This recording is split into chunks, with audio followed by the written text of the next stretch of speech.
Hi friends, వృషభ రాశి వారికి ఈరోజు ఆఫీసులో కొత్త సవాళ్ళు ఎదురవుతాయి. ఈరోజు సంబంధ సమస్యలను పరిష్కరించేటప్పుడు ప్రతి అంశాన్ని పరిగణలోకి తీసుకోండి. ఈరోజు సంపదతో పాటు ఆరోగ్యం కూడా బాగుంటుంది. మీ ప్రేమ జీవితాన్ని ఆస్వాదించండి. అన్ని వృత్తిపరమైన పనులు పూర్తవుతాయని గుర్తుంచుకోండి. దాని లాభం కూడా బాగుంటుంది. ఆరోగ్యంలో ఎటువంటి సమస్య ఉండదు. ప్రేమ కొత్త సంబంధాలకు ఎక్కువ సమయం అవసరమవుతుంది. మీరిద్దరు కలిసి కూర్చొని ఒకరినొకరు తెలుసుకోవాలి. ప్రేమికుని నొప్పించే పనికిమాలిన సంభాషణలకు వృషభ రాశి వారు ఈరోజు దూరంగా ఉండాలి. కొన్ని ప్రేమ వ్యవహారాలలో మూడో వ్యక్తి జోక్యం కనిపిస్తుంది. ఇది ఈరోజు సమస్యలను కలిగిస్తుంది. ఇంటి పెద్దలకు ప్రేమికుడిని పరిచయం చేయడానికి కూడా ఈరోజు మంచి రోజు.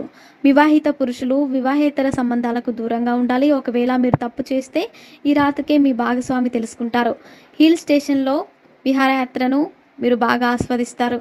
కెరియర్ వృత్తిపరమైన విషయాలలో భావోద్వేగాలను నిర్ణయాలకు ఈరోజు దూరంగా ఉండండి. ప్రభుత్వ సర్వీసులో ఉన్నవారికి కాస్త విశ్రాంతి లభిస్తుంది. ఐటీ నిపుణులు, కాపీరైటర్లు, రచయితలు, న్యాయవాదులు, బ్యాంకర్లు, వైద్య సిబ్బంది, కళాకారులు కష్టకాలం ఉంటుంది. మీరు ఉద్యోగం మారాలనుకుంటే ఈరోజు రాజీనామా చేయవచ్చు.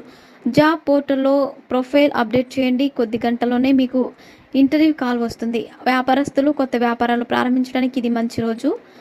ఇది రాబోయే రోజుల్లో మంచి రాబడిని ఇస్తుంది. ఆర్థిక విజయం మీ వైపు ఉంటుంది. పాత పెట్టుబడుల ద్వారా ధన లాభం పొందుతారు. కొంతమంది మహిళలు పూర్వీకులు ఆస్తిలో కొంత భాగాన్ని వారసత్వంగా పొందుతారు. అయితే కుటుంబంలో డబ్బు విషయంలో వివాదం ఉండవచ్చు. డబ్బు కోసం తోబుట్టులతో వివాదాలకు దిగకూడదు, ఎందుకంటే ఇది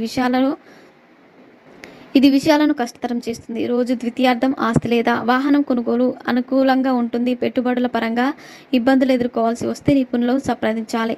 ఆరోగ్యం బాగున్నప్పటికీ గుండె సంబంధిత సమస్యలు ఉన్నవారు జాగ్రత్తగా ఉండాలి. కాలేయ సమస్యలు ఉన్నవారికి వైద్య సహాయం అవసరం కావచ్చు. దూర ప్రయాణాలు చేసేటప్పుడు మెడికల్ కిట్ వెంట తీసుకెళ్ళాలి.